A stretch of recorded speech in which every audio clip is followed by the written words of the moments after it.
And we should be live. Hey, Mallory. Hey, Mel. Ma- Mallory Loehr. Mallory Yeah, Claire Loehr. correct. I'm very excited. I'm so excited. I'm going to remind myself to introduce myself because then I'm going to forget. But first, I'm going to introduce you. Mallory, you are the president of Random House Children's Books. I've never interviewed a president. I'm quaking in my boots. Maybe I'm not that kind of president. I got to tell you, I met you in Bologna, and you are the kindest, gentlest, um, wonderful person.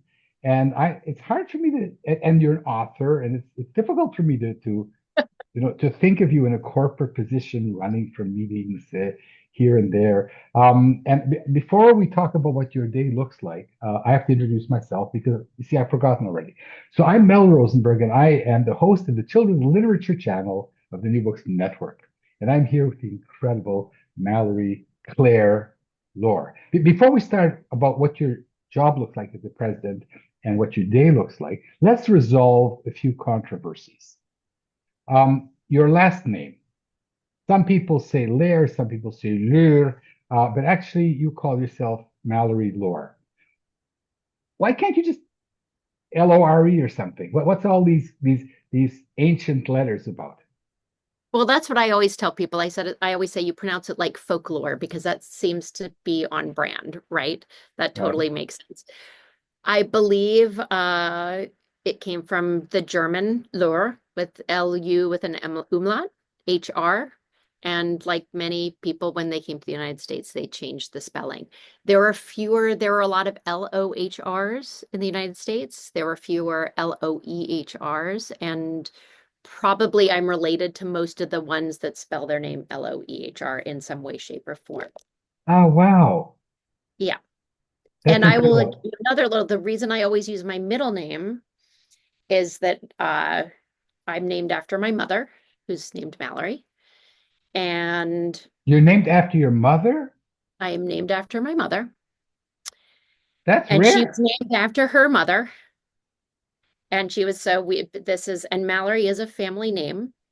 There were men in the if you go into the history who are also named Mallory. So there was actually I met somebody from work who said, "Is Mallory a family name?" And I said yes.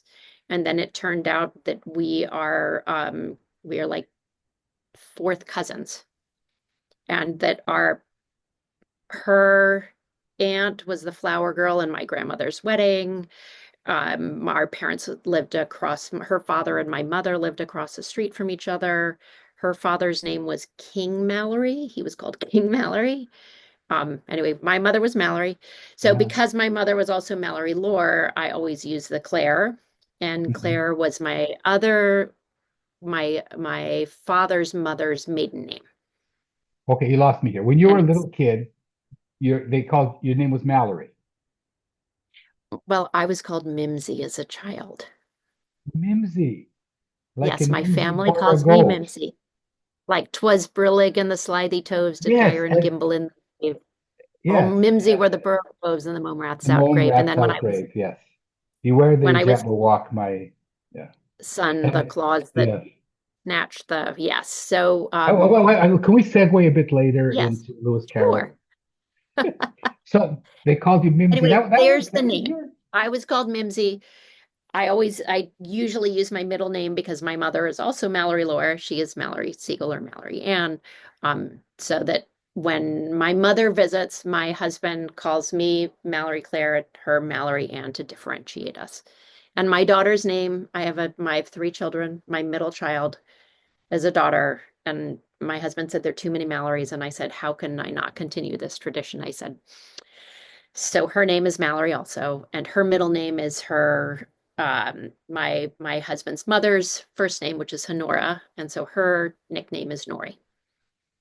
This is, names are incredible, aren't they? They, And one of the for writers, names mean so much, right? yes, and it's rare that I have an author named George Jones or or Peter Smith. They're all they Yeah. always happen to be and here's the other thing, the other controversy which we want to settle is the middle names thing. I don't have a middle name.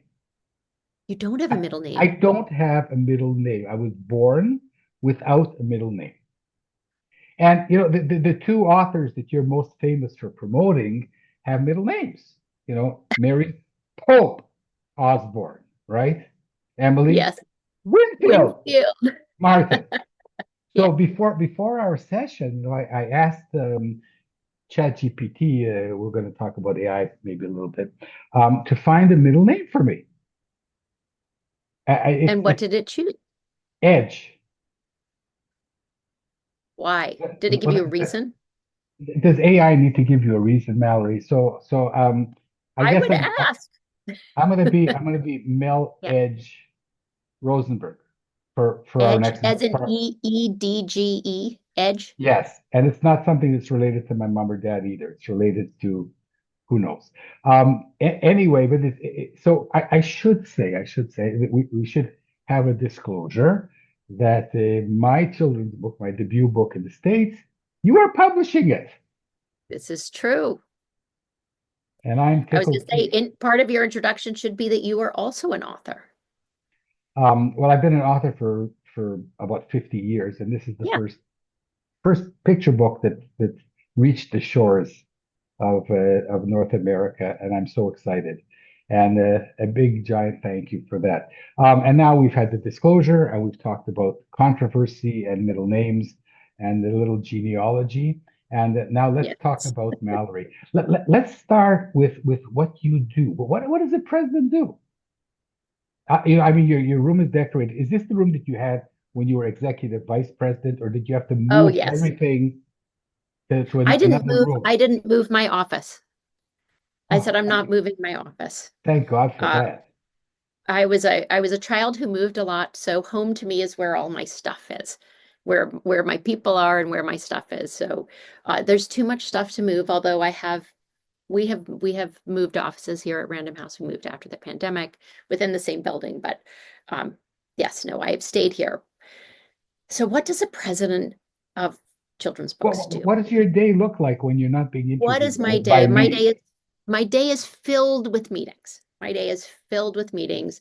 But before I had this job, I also managed 5 imprints. So my day was pretty much filled with meetings before. So to some degree, my day doesn't like literal. If you looked at my calendar, you'd be like, it's totally full of meetings.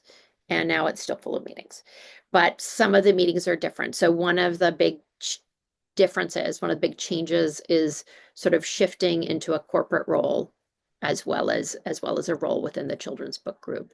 And Penguin Random House is a huge company, and there are many, many different imprints. And there are also these two sides. There's the Random House side, there's the Penguin side. So there are actually two children's groups. I head up the Random House Children's Group. Uh, a woman named Jen Loehr is the president of the Penguin Children's Group. And we have become best buddies because in a room full of adult publishers, we're the two, You we become understand. birds of a feather. Yes, Oh yeah, exactly. yeah. You and Penguin. Yeah. I mean, Sorry. you couldn't resist. You couldn't resist. Yeah, it's okay. It's in my Um, genes. so yes, so this sort of like in like this sort of taking in sort of like this a much bigger corporate perspective has been fascinating. And to sort of get to be in the room with all of these really big decision makers, really smart people, also very funny, unique, um, people with a lot of quirks. Like it's it's been great to sort of get to know these different people and know like everybody's human, right? So that's a big change. Even big shots are human. Even big shots are human. So, Everybody, periodically somebody says something so goofy, I'm like, wow, you really are just comfortable being yourself, which is great. Like the authenticity you get in that room is really perfect. wait, Um, and I have to say some of this is we also um have a CEO, Nihar Malavia, who is um really just an amazing human being, so smart, um, so unusual for a CEO to have like almost no ego. He is really like really loves to hear people's perspectives, and he's really sort of like fascinated by um, everybody bringing their knowledge together and not silencing voices. So it's been a privilege and a pleasure to get to report to him and to be part of his US lead team. It's fantastic. You know, I mean, people like me who look at children's books as more of a calling. I know that you have to make money, but synagogues and churches have to make money. For me, children's books are more like a synagogue or a church than a business. And you are one of the most important people now in the world in deciding what children are going to read. How does that weigh on your shoulders, Mallory? Well, since I've been doing this a long time and been making those choices, um, I, to me, it is less about choosing what children are going to read, because there's so much variety out there. It's not like we're only going to do one kind of book. Like the goal is to have books that represent all kids and lots of different situations. We do books that are we do books that tie into movies. And if that's going to bring a child to a book and to reading, that's great. We do books that are like beautifully written, or we do books that are super intense. We do books that are problem novels. We do books that are giant fantasies. We do incredible biographies. We do everything, and my true goal, which is the same as it was before, is to make readers. That at the end of the day is to make readers. And from my perspective, you talk about like an editorial person feeling less businessy, and I think that's totally true because to me it's all about success is getting more readers. And there may be some books that you're like, this book may have fewer readers, but we're making a difference here. But success is all about getting readers. Nobody wants to write a book, and nobody wants to edit and publish a book that nobody's going to read, right? So to me, the measure of a success is how many readers you're getting. And then sort of like right next to that is obviously that's how many books you're selling, and then when you add in sort of like the library business and that you could, if you sell one book to a library, who knows how many readers you're getting. But so that library sale is also incredibly important because that is another whole bunch of readers that you actually can't even quantify. Um, so that's how it sits on my shoulders, which You, is, I really just I want to make more readers. Everybody in my team, whether it's a traditionally creative person like an editor or a designer, or an untraditionally creative person like somebody, in finance or production, like I feel like every single person here is really dedicated and believes in making more readers. So, Fantastic. So, but yeah. let's. I mean, you started out, or you published a dozen children's books. Let's talk now about little Mallory, growing up. What were your picture books as a child, and where did you grow up? So my father was in the Foreign Service for the United States, and I believe he was in sort of like the Human Resources Department. So he wasn't negotiating with dignitaries or any of that. He was helping sort of like the inner workings of the Foreign Service. He was not in the CIA. People do like to say maybe he was in the CIA. He didn't speak Russian. I'm Uh, convinced he was a spy, but go on. See, of course. It's a much better story, honestly. So I was born in Mexico. I lived in Libya and I lived in India before we moved back to the United States when I was 6. And my we moved to Syracuse, New York. My parents were both graduate students there. I have a brother who's 2 years younger and a brother who's 12 years younger. Um, and my mother, and then we went to Thailand for a year. Then my father quit, and then we were in Virginia. So that's sort of like my whatever. So You books forgot. You were forgot Egypt. You forgot Egypt. Egypt. Well, I went to Egypt when I was in Libya. Ah, okay. I All right. didn't live in Egypt, but I visited Egypt. There are pictures of me as a little girl with like, you know, statues and pyramids and stuff like that. So reading as a child, I actually read a lot of British books. Um, from not living in the United States. All of my Dr. Seuss books are the UK editions. And, you know, we didn't actually have a whole lot of books because we moved so often. So libraries were always, whenever we moved, we went to a library. It was always like the first stop. So when you're a child who moves a lot, um, books are your friends. And the characters in Who, books are your friends. They're the who are, people you can who are always your turn to. friends as a 5-year-old? Um, I was a huge, I didn't have a whole lot of picture books, so I sort of went right into um like really whatever they had in the library. So we moved back to the States when I was like 5, 6, so first grade. And my favorite books then were A Secret Garden, and The Little Princess, A Little Princess, which are Frances Hodgson Burnett. And one of the reasons I liked them was that both of those were stories about little girls who'd lived in India. So That, it was outsiders. It was sort of these outsider characters. Um, my mother got her master's degree in reading. wow. So so the other thing was that she, and I want to say actually, when we lived in India, she took a French class, and so she read us a lot of Tintins. We had them in French, and she would read us the translation. Um, so I definitely had sort of like, I want to say like early graphic novel, right? But as my children like to say, terribly racist and sexist. Uh, but still like sort of like a very different kind of storytelling, which I think is interesting. Anyway, so my mother, being a graduate student and studying reading, had a lot of children's literature courses. So whatever she had in her courses, she read to us. And one of the early kind of books that my she read to my brother, the longer chapter books that she read to my brother and I, my brother and me, she read to me. Yes, she read to me. Um, were fantasy, and these ended up really being a genre that the three of us like just fell in love with. So all the Narnia books, all of Lloyd Alexander, all of Susan Cooper. She read The Hobbit out loud to us. Um, and at the same time, there I was the kid, like we went to the library every week. I got my 10 books, which was your maximum. I read all the way through them, and then I, sent them back in.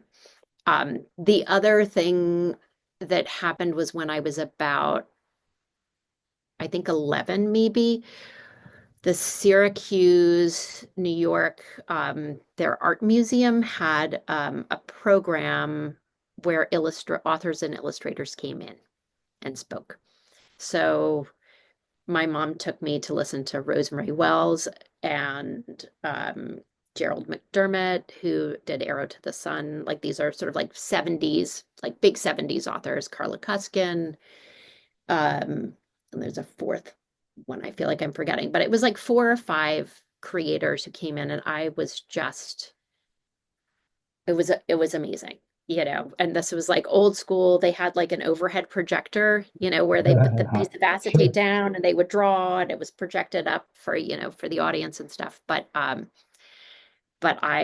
just loved sort of like hearing about how they wrote and about how they created things. So it was an interest. My interest in books was deep very early. To the degree, and I would give myself assignments. I would be like, I'm gonna read. When I was 12, I read all the Newberries, Wow. start, starting with I think like Gay Neck, and then there was the Dark Frigate, and there were things where I was like, I didn't think I'd like them, and I liked them, and some I didn't like so much. But it was, I was whatever that 12-year-old, and I noticed what was on the spines, the different publishers. You always know somebody who may go into publishing because your general reader, your general public doesn't care what's on the So like spine of you, from the age of 12 or so, you said this is going to be my career, my life. Uh, I don't know, like it, but it was my thing. I defined myself as a reader being, um, I thought I will say I did an internship at Merrill Lynch when I was a senior in high school. And I will tell you my reasoning My was, baby brother was the chief economist North America, oh my Merrill God, Lynch. Yeah. I hated it. I will just say I hated it. But the reason I did it was because The Westing Game by Ellen Raskin was one of my very favorite books. And if you know that book, there's one of the main characters' names is Turtle. And Turtle basically solves the puzzle to some degree. Um, Turtle is obsessed with the stock market and ends up doing very well in the stock market, and it creates the relationship that solves the puzzle that's in the Westing Game. And so I wanted to understand the stock market because Turtle Wexler loved the stock market. And I also liked that it was also, I want to say, the 70s, and I was in high school in the 80s, but in the 70s, um, it was that idea of that women could do anything and women moving into careers that had been traditionally male. And definitely Wall Street seemed like very much one of those places that had been traditionally male. And um I really liked the idea of like pushing into some an area that was different. And my mom was a huge feminist, so it all sort of like went hand in hand. I will say when I was in first grade, Mel, I wanted to be president of the United States. So I was I, interviewed, maybe second grade, maybe I, second grade. I was I, interviewed by the newspaper, like they I, interviewed I was going to say that I think you should be. I mean, get a few years experience as president at Random House, and from there, translate. From Random House to the White House. Oh, definitely. And with It, again a goal of like we need to make readers yeah. because a reading population makes better decisions, gives better Mhm. critical thinking. I have a Yeah. slogan for you, Mallory. Yes. From Random House to the White House, it's only a word away. Okay, so Right. but All you right. So you're going to run my campaign, and that's great. I'll run your campaign if you don't want to get elected. Yeah. But so you studied fine arts and creative arts at Yes. university, Yep. and then you started straight on with the Random House. Um, I will say when I was in high school, I shelved books in the children's room in the library, and I was buddies with the librarians who showed me the catalogs that came from publishers, and they got me. I was allowed to like open the boxes of books and look at them. So that was like, so I had some library experience. Right out of college, I managed a kids bookstore that was co-owned by my parents and another family. Ah, Uh, and I did that for a year, and then I moved to New York and worked for a literary agent whose name was Marilyn Marlowe, who was at Curtis Brown. mhm. And Marilyn was one of the original children's book agents. She Wow. represented S. Hinton and Natalie Babbitt, Paul Zindel, um, Jane Yolen. Like, I mean, it was just like her list was really, really incredible. One of her assistants who followed me, Elizabeth Harding, ended up taking on many of her clients. Um, anyway, so I did those two things, and then I started at Random House, and then the rest is history. And but you also had your own parallel career as an author yourself. Yes, but that was always sort of like to the side. I mean, one thing about Random House in the 90s and when I first started was that there was a lot of just creation. We could assistants could we would be like, we need a board book about a barn. And I'd be like, all right, I'm happy to write it. I had a wonderful boss named Kate Climo who was really super creative and was also just very supportive and very much of a mentor. And yeah, so I would come up with ideas and she would be like, "Hey, go, you can go and write it." We weren't paid. I mean, there was a whole there we do things differently now for sure. But there's still plenty of places where writing board books and stuff is just part of somebody's job. You get to do it as in your day. I love a good Smaller rhyme. publishers, sure. Yeah, yeah. And Yeah, so so I got you to have a do dozen just books yeah. about unicorns and Yes, reindeer and unicorns and leprechauns dragons are and my favorite. You will see there's themes. They're definitely themes. I did write four books that were sort of like they were chapter books, about 124 pages that had really were had a Greek myths sort of embedded in them. Um, because I love Greek myths. This was, I want to say, pre Rick Riordan or like right about the same time. So who knows? Too bad that didn't happen to me. Um, joking. So yeah, so writing those books in particular because they were longer and even the short books that I did still gave me an appreciation for what it feels like to be on the other side of that table, right? To Eh, have somebody edit you, to have somebody make Yes, comments, and I will say also because I mean Random House published all my books, um, I very much sort of separated my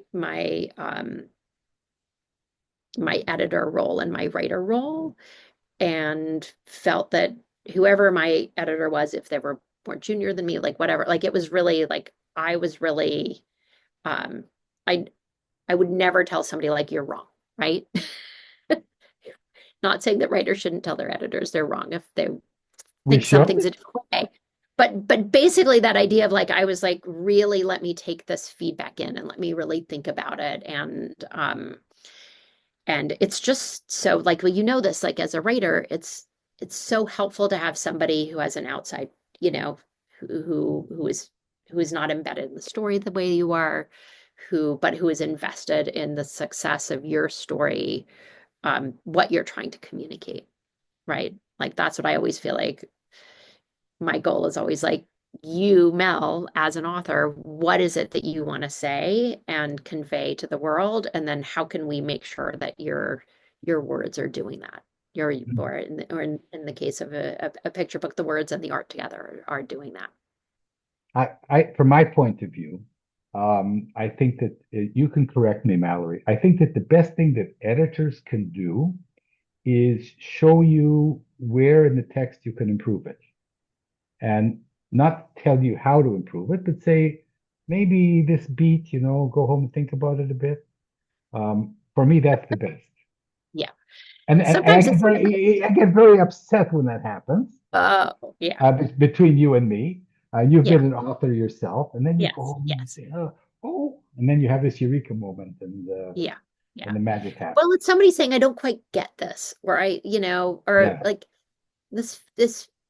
this feels awkward to me compared to the smoothness of like, these 3 pages or yeah. whatever.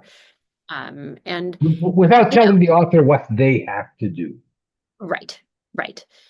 Now I will say, like, as an editor, that there are times you do that sort of like calling things out and sort of like just saying like this character's motivation is unclear to me. And I'm talking a little bit more about longer books, more novels. That's Picture okay. books are a slightly different thing because there's so few words that how you how you grow those is a little different.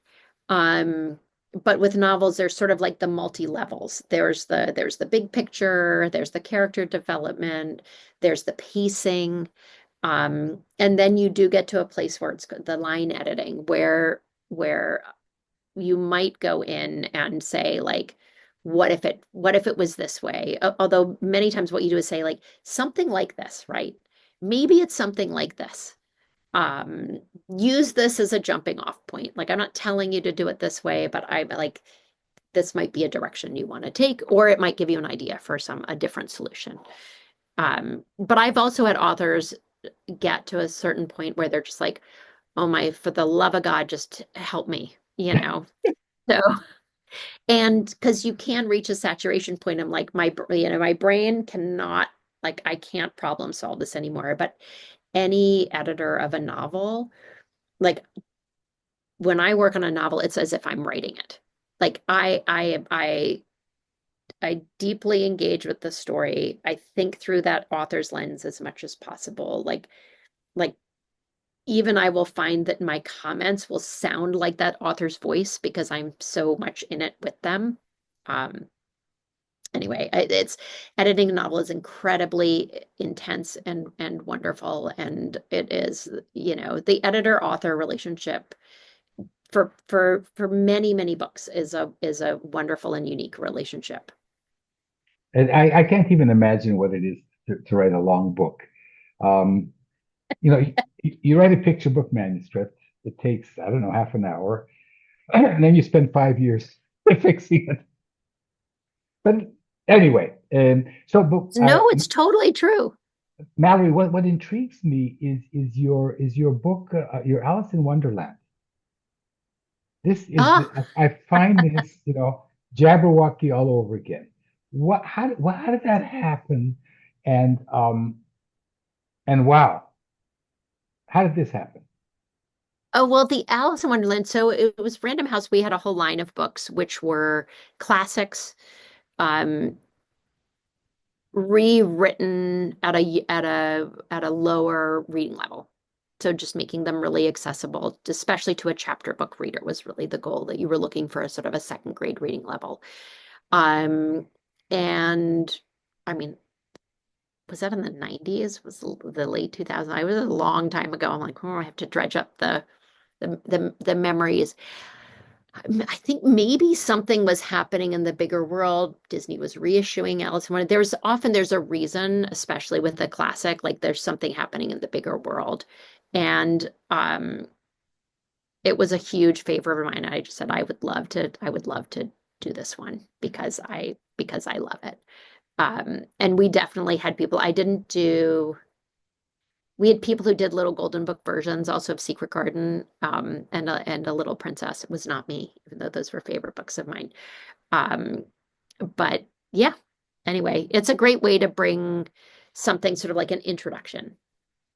Um, and it was very hard in Alice in Wonderland to pick and choose because you can't have everything when you're doing. Um, No? and you're also you're rewriting it, and obviously Lewis Carroll has incredible language, and when you're bringing it down to a second grade level, you're not going to have quite the same thing. But yeah, but it's fun to do this because the story is already there. You just have to decide to which pieces you're going to bring out. Whether you're doing the Mad Hatter or Yeah. yeah, you were the Cheshire Cat in that Oh, definitely. incredible. And a few words about your huge literary and monetary successes. Mary Pope Osborne, Emily Uh, Winfield Martin. Few words about those. uh, Mary Pope Osborne wrote the Magic Treehouse series and she's continuing to write them. And we now also have graphic novels uh, coming out as well. We've had I think we've done maybe six of them. I started working with her when I first started at Random House.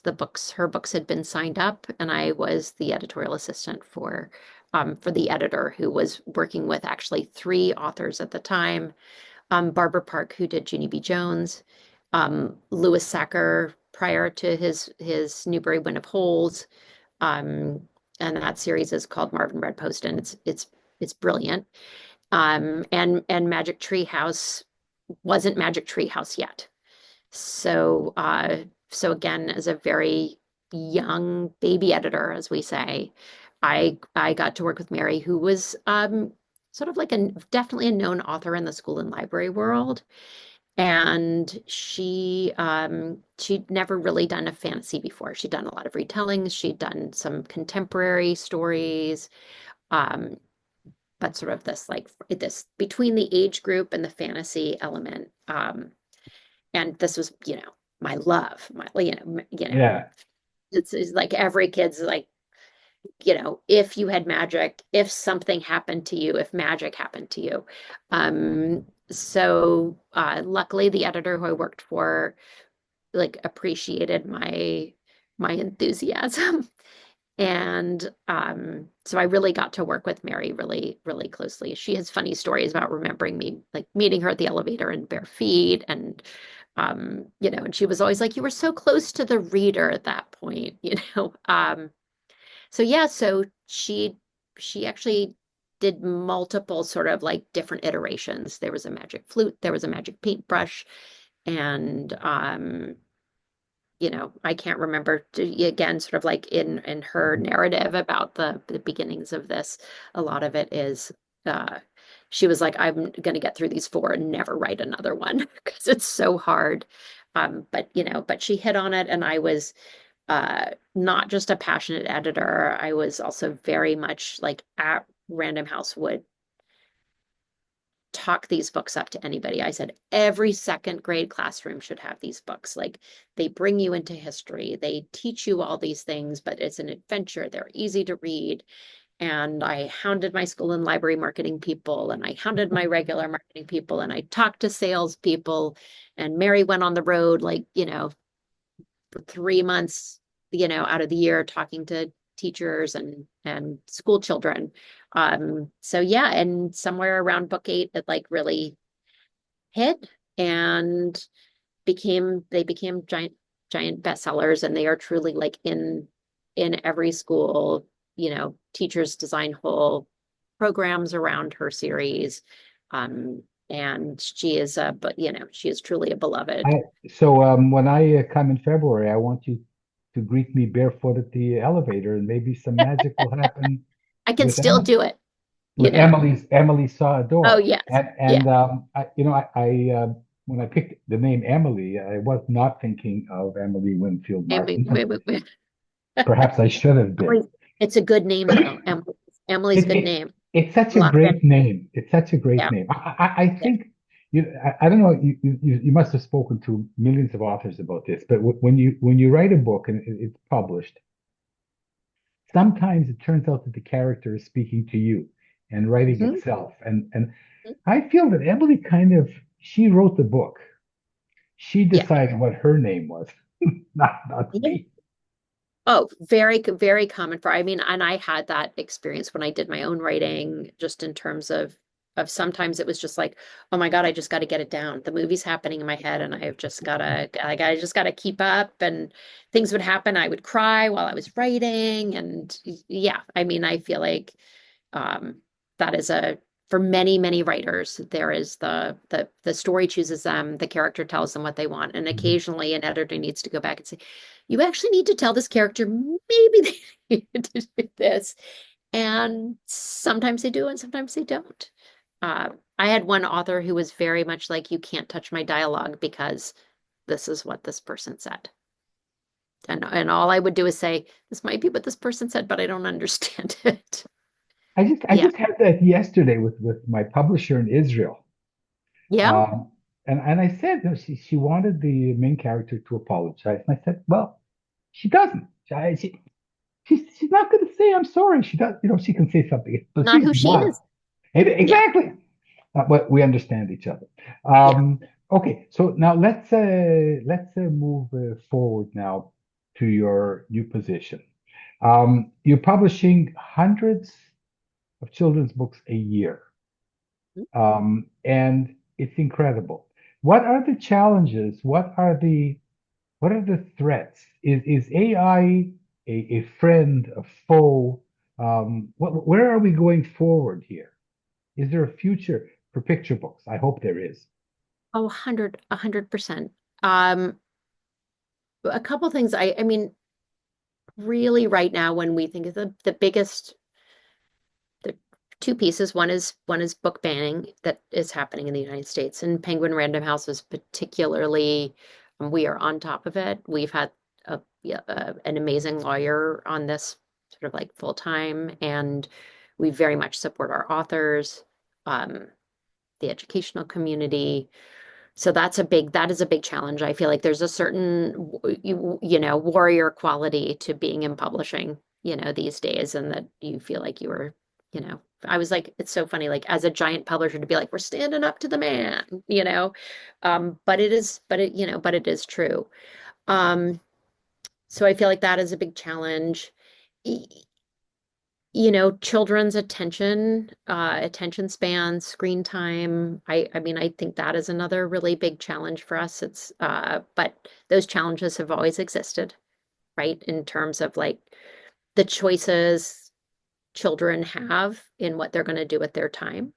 And people have said repeatedly, publishing is over, this kind of book is over, that kind of book is over, and it has never happened yet. And I will say, I feel like a big part of that is because people write stories and are driven to write stories. And the number of young people we have writing stories, that just it's just people need to tell stories. It is an intense human need to explain yourself, your world, the bigger world. Um, and I think our desire for storytelling and books and the words, where people take those words in that story and then actually personalize it.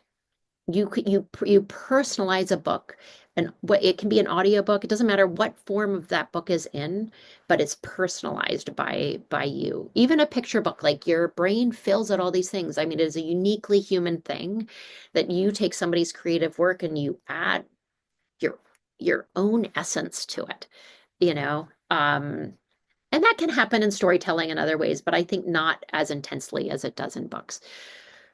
So that saying, I think books, I think that kind of content and that content creation, we've weathered so many different sort of quote threats.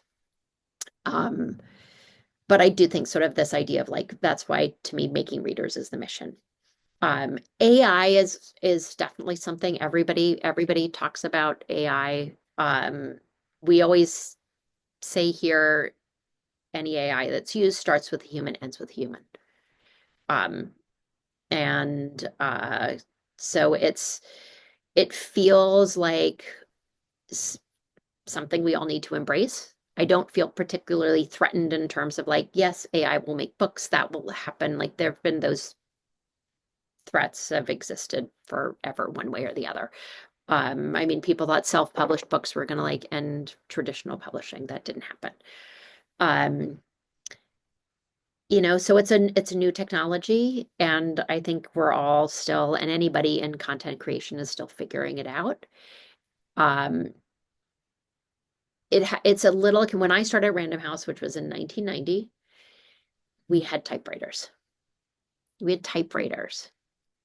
There were two computers on the floor that I worked on, and they were black screens, little green cursors, and you had to type in very specific things, and then it would spit out information. So within my first few years of being at Random House, basically working on computers came in, and it changed how we worked, but it didn't change people's need to write stories and read stories and make stories. How they were creating the stories was different. Um, Writers, the story evolution always happens, styles change, people always follow trends. Um, there seems to be, I've read a lot about sort of like the history of publishing. There have always been the trends of like the super popular pop writing versus literary writing. Um, do you know the term carriage trade? Not personally. Carriage trade is sort of like, you think of like our like uh so basically we sort of, and it's sort of it's an archaic term, but it's like indie bookstores are sort of carriage trade. Barnes and Noble is carriage trade. If you're going to buy your book from a grocery store, that is not carriage trade. And it comes from, I believe, if I'm remembering correctly, like colonial times. So it's literally where the people had the money to take a carriage to go to the store. So that sort of differentiation between the like, the pop easy, less expensive, and sort of like the fancy. But that's always existed, and I'm a big believer in kids' books that the readers go both places, right?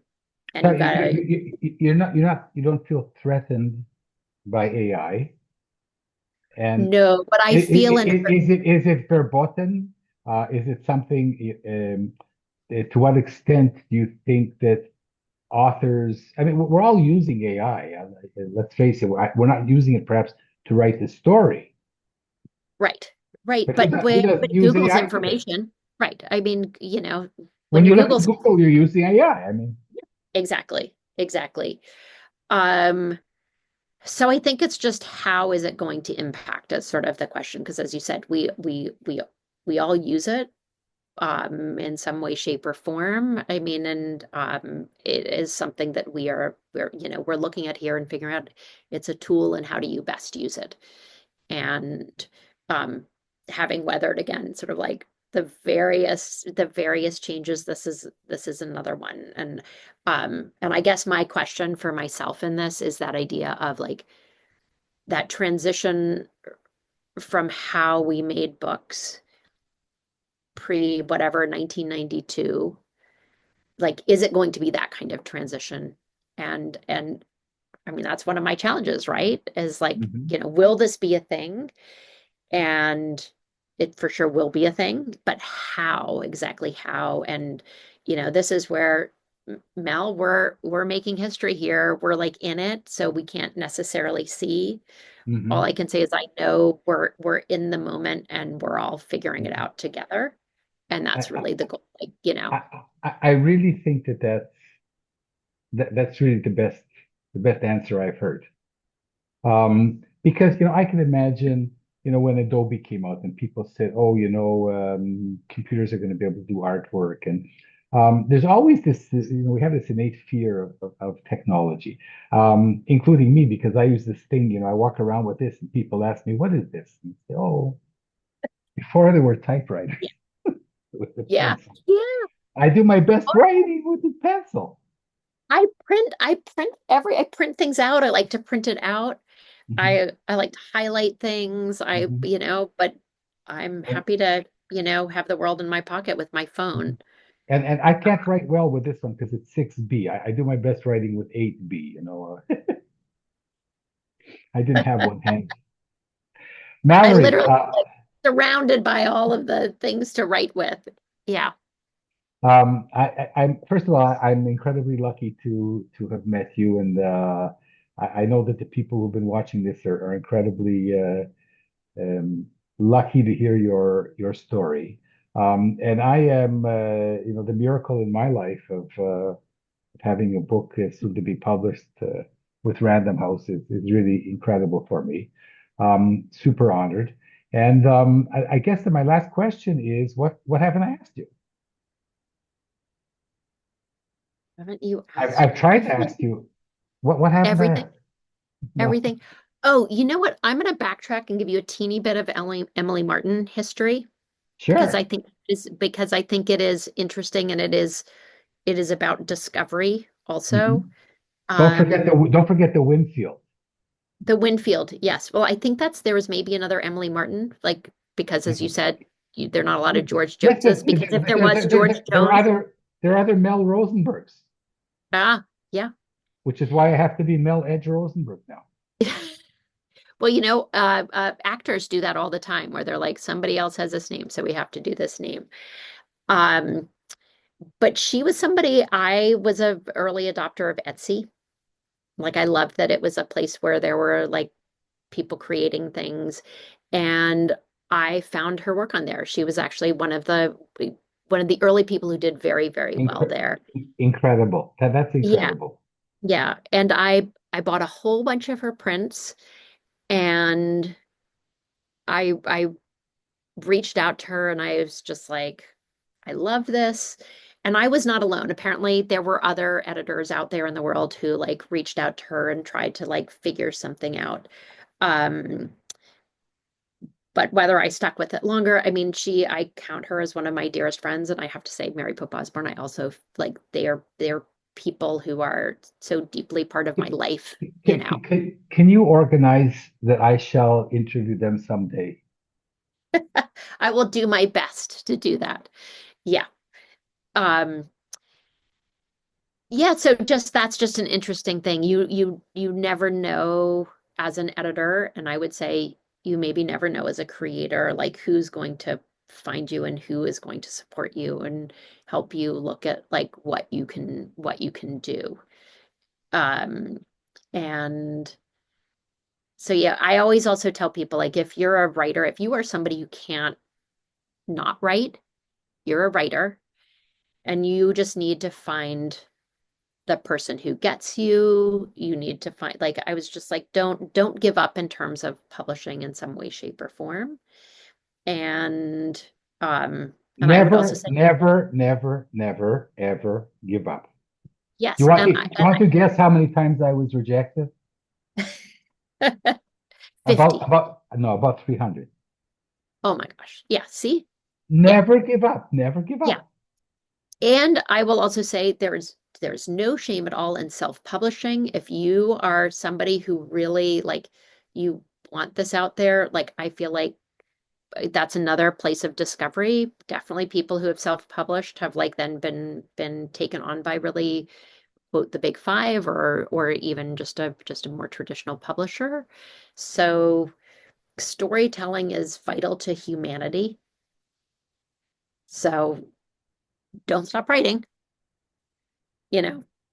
I So, think that's my big, like my biggest message is don't stop writing, don't stop telling stories, and people are out there to listen to them, read them. and never give up. And like you Yeah, say, there is this miracle yeah, when somebody understands you yeah, and says, "Yes, I'm going to publish that story." yeah. It's a real miracle. Mallory, this has been incredible. What's most incredible for me is that you're such a wonderful human being. You know, you think of the president of Random House Children's Books, and all this corporate, you know, and I guess you don't walk barefoot anymore on the halls, but Only your when your no one's here. your your your soul is definitely barefoot, and I can't wait to walk barefoot with you in February. Um, Maybe not in February. You need to come in like maybe June.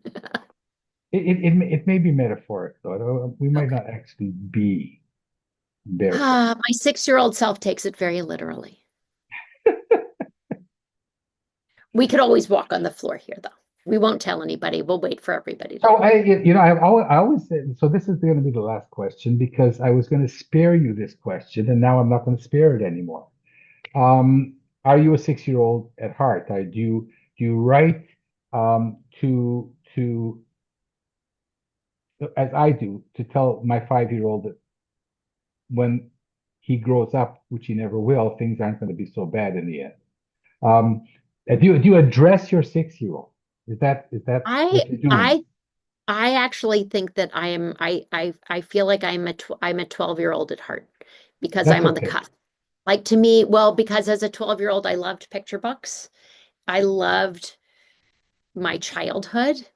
I was aware of adulthood looming, and I had the experience, and you're on that, it's just the cusp. So I feel like that's where I live. I live on this in-between place between childhood and That, adulthood. that's okay being a 12-year-old. You can be my older sister. As long as you're a kid at heart, right? This is Yeah, so many of the yeah, people I yeah, interview uh, are kids at heart, and that's what makes it so much fun. yeah, absolutely. No And so, question. um, and so it's time to go. Time to go. And this was You're wonderful. I hope kicking you me had. off. No, um, I'm not kicking you out. Do you want to stay more? We can stay for hours if you like. It's okay. I know we could do a whole nother session and I could just talk with you. So I'm really looking forward to you coming in February. Um, I'm gonna say I think you should do a session with Annie and talk all about Emily's door. Oh, okay. Well, I have actually booked Annie. You've With, booked with yourself. no, no, I booked an interview with her. I was going to Oh, ask good. about her life, Yeah, but you've given me an idea. Maybe I should book her twice. yeah, Once to talk about Annie and once to talk about Emily. yeah. Yeah, let's do that. Um, and it's been great, Mallory. We really should go. It's been an hour. You have books to I know. I, publish. I have a lunch. I have a lunch to go to on my very busy schedule. But we can do this again sometime. We'll talk in February. We'll find another subject to talk about. And so Mallory Clare Loehr, president of Random House Children's Books. This has been wonderful. And I am Mel Edge Rosenberg, the host of the Children's Literature channel of the New Books Network. Mallory, it's been wonderful. Thank you so much, Mel, and I will see you in February. Bye.